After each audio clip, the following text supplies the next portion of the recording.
Are you planning to build, and of course you are perhaps disturbed by the different fees that would be charged to approve your building plans, maybe for your, let's say, for your boundary wall, that you have to even approve before constructing a boundary wall, maybe for temporary structures like a site hoarding. Those usually we use anchors around our site. You have to approve it. Maybe you're doing a demolition, especially in cities. Maybe you're doing renovations on your building. Perhaps it's a new structure. You have your building plans ready, but then you're asking yourself, how much will I be charged? I bring you all these fees in detail, how much you should pay. The legal fees that are stated in the building control regulations fees of 2020. The rates were not amended in the recent amendments. We had penalties being changed, but the rates are the same as those that were stated in the initial fees of 2020. So first and foremost, you need to understand that we have three major factors upon which the rates for approving your building plans and or whatever fees that you have to pay depend. First of all is the class of the building, where we have class A, B, and C. And secondly, we have the location of the building, the administrative location. Say, is it within the city, the municipal council, or town council, or district? And then also to do with the size of the building, that is usually determined in square meters. So those are the three major factors that determine how much of the rate that you'll be charged to approve your building plans and the like. And first of all, I would like to talk about the classification of the buildings. We have Class A buildings, Class B, and Class C, as I've just said. Class A buildings are the complex structures like hospitals, malls, and whatever complex structures, usually higher than 12 meters. And here we'll talk about 5-story buildings upwards. Those are complex buildings which you'll find that even the building plans will have more details, and you may have to incorporate it with several reports, as I previously shared with you in my videos. And when we come to Class B, these are the standard residential and commercial buildings. Most of them in Uganda are Class B buildings, which are not less than 30 square meters. Yeah, they're more than 30 square meters, but are also not higher than 12 meters. So we're talking about buildings that are 4 stories and below, usually. Those are buildings that fall in Class B, and most of you are building such permanent structures. Then the Class C buildings are minor buildings, which are usually not more than 30 square meters big. And here we have kiosks, we have structures like the growth-thatched structures. Yeah, of course, we have the modified ones in the cities. We have even those ones in villages. Remember that however much you're in a village or a district, you also have to pay these fees. So this has also been catered for. We have, like, you see those containers that people use. You may have a temporary site office, or that it falls under those Class C buildings. Now, the official fees rates per square meter. So that means if you are in the city, first of all, we have to understand your building. If it falls in Class A, there is a rate you pay. Class B, Class C, like that. And usually for Class A and B, there is a fixed rate per square meter. Then for Class C, we have a flat rate. It is not charged per square meter, it's just a flat rate. So in the cities, for Class A buildings, the complex ones, you'll be charged 2,200 shillings per square meter. Then for Class B buildings, you'll be charged 1,700 shillings per square meter. And for Class C, you'll be charged the flat rate of 500,000 shillings. Then it comes to the municipalities. For Class A buildings, it's 1,700 shillings per square meter. And Class B, it's 1,300 shillings per square meter. Then for Class C, it's a flat rate of 300,000 shillings. Then for town councils, if you're within a town council, Class A buildings, it will be 1,300 shillings per square meter. And for Class B, it will be 1,000 shillings per square meter. Whereas for Class C, it will be 200,000 shillings, a flat rate. Then when it comes to the district, for Class A buildings, it will be 1,100 shillings per square meter. And for Class B buildings, it will be 950 Ugandan shillings per square meter. Then a flat rate of 30,000, just 30,000 shillings for any building falling under Class C buildings. Those are fees for approving your building plans, namely that initial. Those are fees for the building permit, which gives you the legal right of now going ahead to construct your building. That is to approve your building plans. Those are the rates that should be followed. That means you can look at your building plans or your sketch for Class C buildings or the size of the building and decide, and determine how much you're supposed to pay as the fees required by law for approving your plans or attaining that building permit to go on and construct your building. But then we also have other fees that I would like to take you through, because we have other fees like the inspection fees and the occupation permit. So when you pay for the building permit, that's not all, but that is basically to allow you go on and construct your building.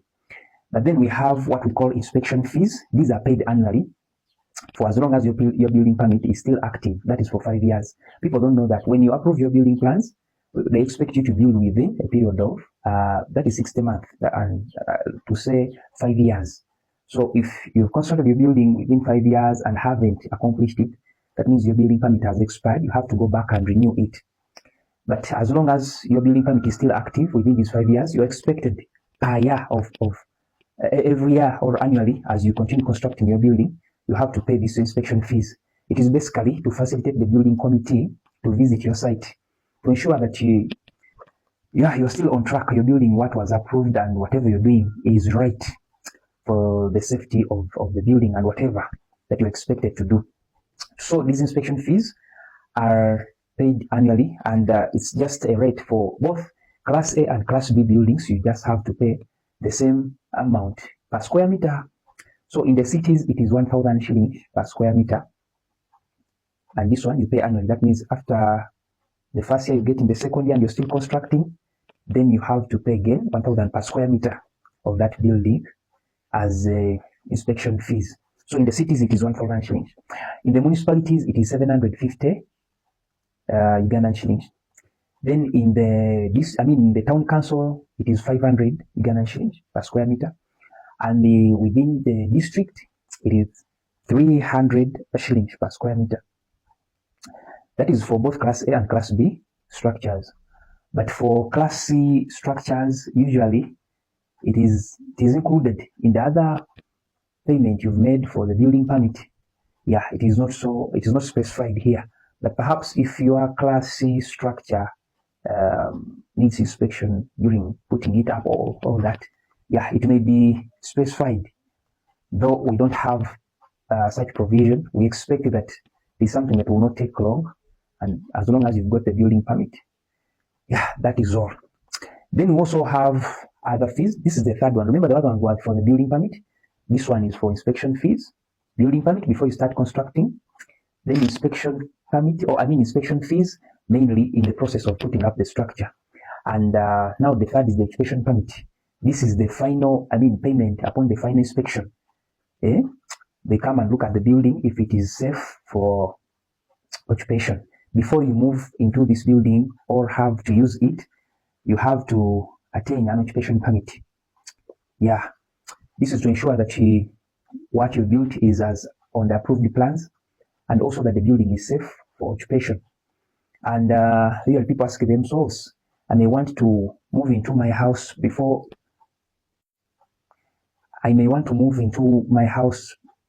doing all the other finishes, painting outside and all that, designing the compound and all that. Or perhaps it may be a storage building and you've finished the ground floor very well. It is safe for occupation, but you haven't finished the other floors. There you can be given what we call a partial permit.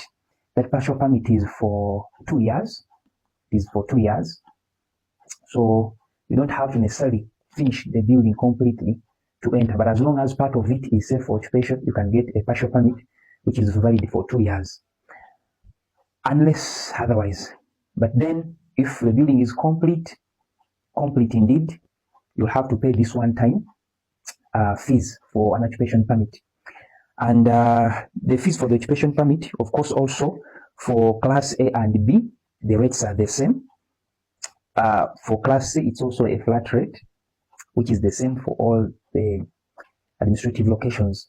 And for the city, Within the city, Class A and B buildings, you'll have to pay 1,200 Ugandan shillings per square meter. And in the municipalities, you will pay 950 Ugandan shillings per square meter. In the town council, you'll have to pay 700 Ugandan shillings per square meter. And within the district, you'll have to pay 500 Ugandan shillings per square meter. But if it is a Class C building, all throughout these administrative locations, the city, the municipality, town council, and district, it's just 30,000 Ugandan shillings. So those are the major ones, the three: the building permit, the inspection fees, of course, and inspection permit fees. But also have other fees that I would like to give you a hint about. Now, like for boundary walls, usually for, say, our Class B buildings, your home, your architect will usually include details for the boundary wall on the plans, on your building plans, such that if they are approving the building, they'll only take the square meters for the building and take it that the boundary wall is part of the building. So usually they will not have to pay extra fees for the boundary wall. But in case you're building only the boundary wall, say before you put up your building, you want to first put up the boundary wall, you'll have to pay for it. Or if the building is existing and perhaps the boundary wall wasn't included when submitting the building plans for the building, you'll have to pay separately for the boundary wall.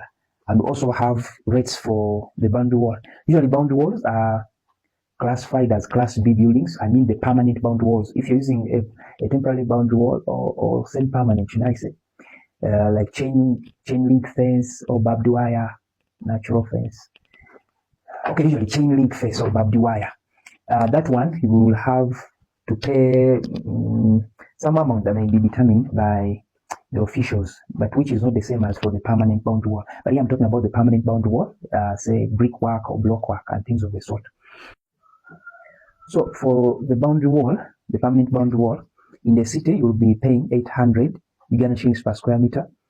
In the municipality you'll be paying 613 Ugandan shillings per square meter. In the town councils you'll be paying 450 Ugandan shillings per square meter. And in the district you'll be paying 350 Ugandan shillings per square meter. That is for the permanent boundary wall.